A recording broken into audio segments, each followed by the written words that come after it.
Assalamualaikum dan salam sejahtera. Saya Azwani binti Aziz daripada Universiti Pendidikan Sultan Idris. Baik, hari ini saya ingin membincangkan atau menerangkan berkaitan isu ataupun masalah air terhadap kelestarian sumber air di Malaysia. Okey.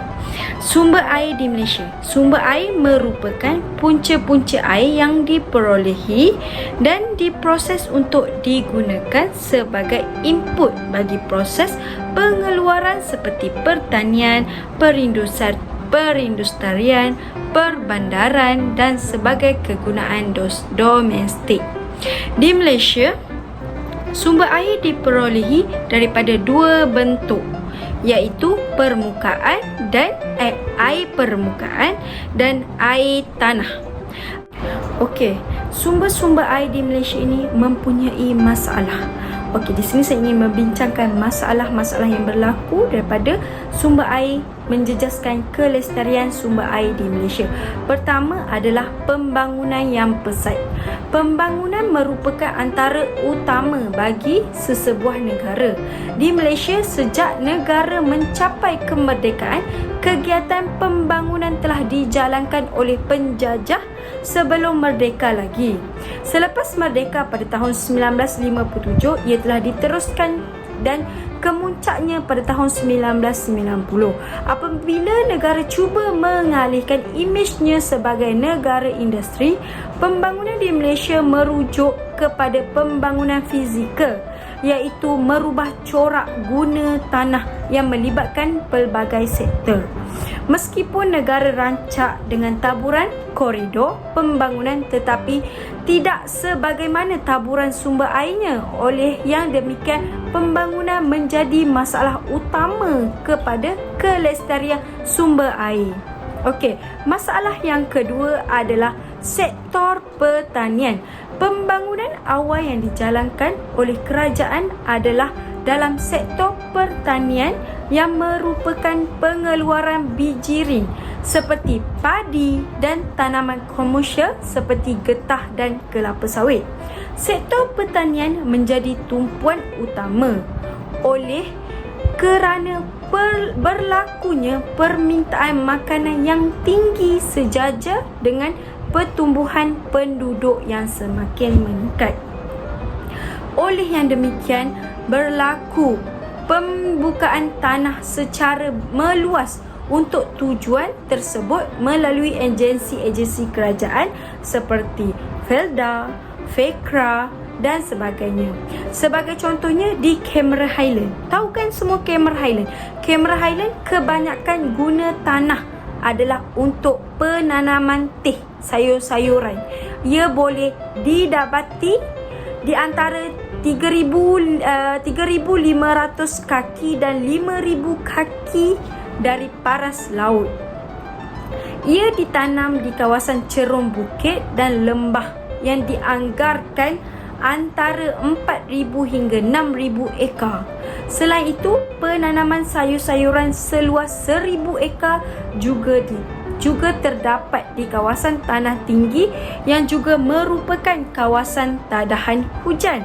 Selain itu, tanaman padi 2 kali setahun diperkenalkan sebagai usaha meningkatkan produktiviti dan taraf hidup pekerja. Keadaan ini tentunya memerlukan bekalan air yang banyak. Mengikut statistik, aktiviti pengairan merupakan pengguna air yang terbesar di Malaysia sejak 20 tahun yang lalu. Dianggarkan 82% daripada kuantiti air di semenanjung Malaysia digunakan untuk tujuan pengairan dan kadar ini kekal sehingga ke hari ini. Pada tahun 1990, terdapat 993 projek pengairan bagi kawasan tanaman padi yang meliputi seluas 450,000 hektar dan kawasan ini dijangka meningkat kepada 545,000 hektar menjelang tahun 2000. Walau dijangka menjelang tahun 2020, penggunaan air akan meningkat kepada 9 bilion meter air kepada 13.2 bilion meter air. Tetapi bahagian peruntukan sumber air untuk aktiviti pertanian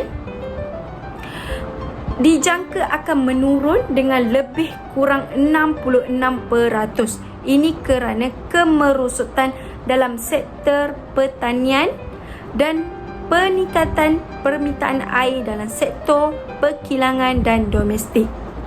Ekoran kegiatan pertanian, kehilangan hutan-hutan rimba menjadi hutan-hutan rimba yang semula jadi berlaku, aktiviti penebangan dan penebas hutan akan mengakibatkan hakisan tanah, banjir dan perubahan iklim tempatan.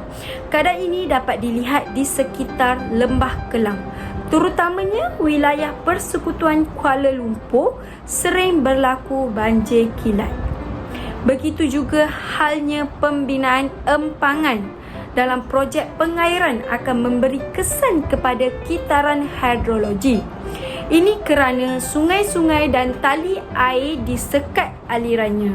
Selain itu, penggunaan baka-baka baru dalam pertanian padi telah meningkatkan lagi keperluan terhadap bekalan air yang melebihi daripada apa yang lazimnya dibekalkan oleh sistem pengairan yang ada. Okey, keadaan ini bertambah buruk apabila kawasan padi tersebut terjejas disebabkan musim kemarau seperti yang berlaku di Kedah pada tahun 1974 dan 1977. Okey, masalah yang seterusnya iaitu infrastruktur dan kemudahan awam. Sektor infrastruktur dan kemudahan awam adalah pembangunan fizikal yang penting dan semakin berkembang pesat di Malaysia. Ia meliputi perkhidmatan pengangkutan, penyimpanan dan perhubungan seperti bekalan elektrik, gas dan air. Ini termasuklah pembinaan jalan raya, lebuh raya dan jalan bertol. Contohnya, pembinaan lebuh raya Pantai Timur, projek lebuh raya Tanah Tinggi Cameron Highland, Bukit Fraser dan Genting Highland dan pembinaan jalan raya di Gunung Raya Pulau Pinang.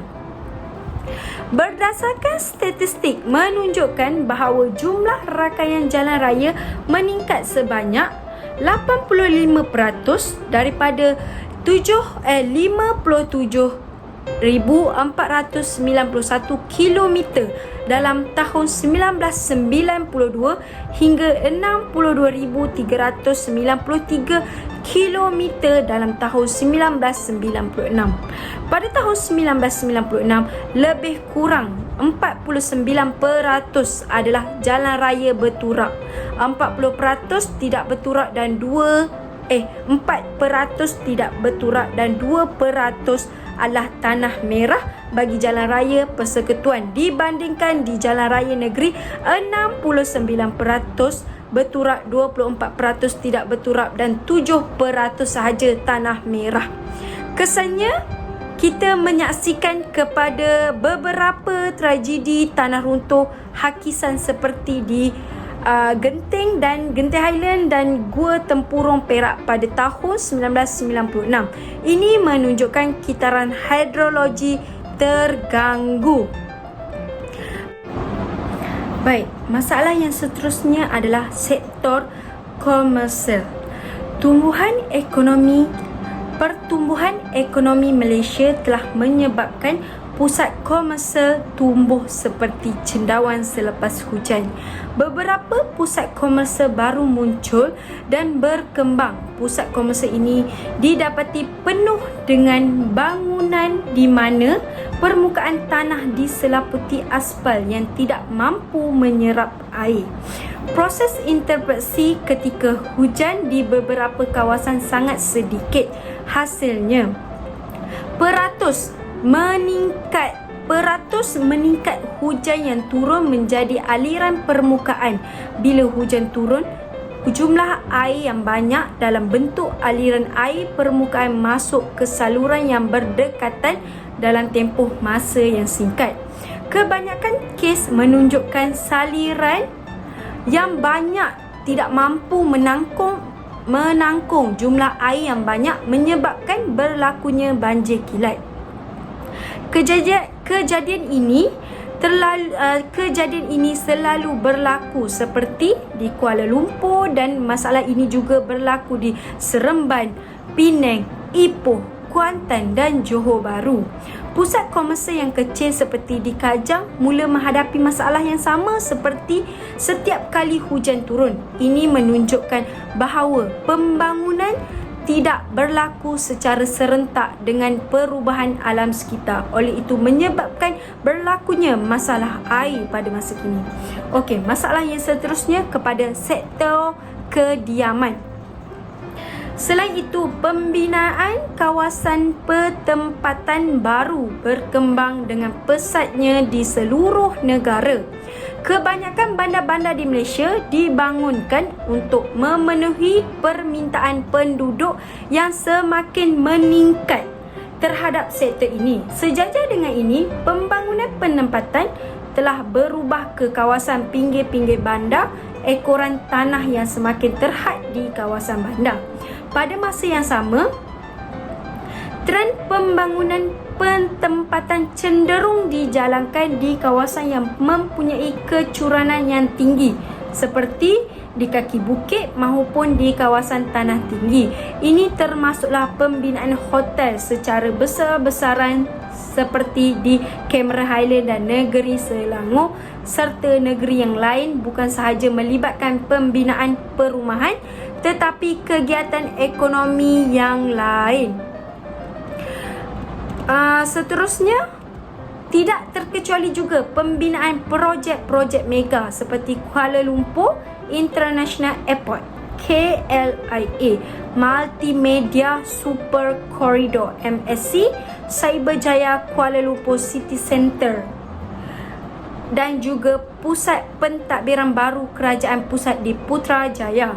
Kesemua pembangunan ini akan merangsang kegiatan pembangunan lain termasuk sektor kediaman maupun pembinaan infrastruktur, dan yang lain lebih mustahak adalah bekalan air bersih yang menjadi syarat utama sesebuah pembinaan.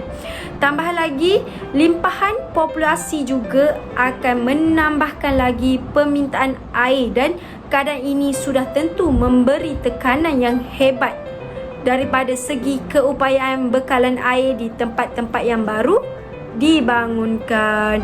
Kesan pembinaan bangunan untuk kediaman telah menyebabkan tanah dibersihkan dan mendedahkan terhadap pelbagai masalah seperti hakisan, mendakan banjir, pergerakan tanah dan seumpamanya.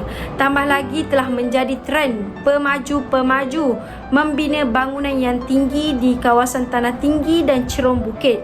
Ini telah menyebabkan kestabilan cerun terganggu kerana ia sangat bergantung kepada keadaan cuaca, apatah lagi di Malaysia. Akhirnya proses hidrologi seperti proses interpelasi, proses infiltrasi tidak berlaku, menyebabkan berlaku aliran air permukaan yang mengalir ke sungai dan terjadinya banjir kilat. Fenomena banjir kilat di kawasan bandar seperti Bandaraya Kuala Lumpur sering berlaku sejak akhir ini dan ianya telah menular ke. Kesimpulan daripada masalah kelestarian air di Malaysia adalah keadaan sumber air di Malaysia tidak dapat lagi dikatakan mewah. Ini kerana telah berlaku krisis air di beberapa kali yang menunjukkan bahawa sumber air negara dalam keadaan tertekan. Krisis air yang berlaku bukan sahaja dialami di negara Selangor tetapi berlaku di beberapa buah negeri seperti di Melaka, Johor, Kedah dan Pulau Pinang. Ekoran kejadian krisis ini juga menunjukkan kepada kita bahawa ia disebabkan oleh beberapa faktor seperti faktor iklim, aktiviti pembangunan, kebergantungan tinggi terhadap air permukaan dan sebagainya. Sekian, terima kasih daripada saya pada hari ini.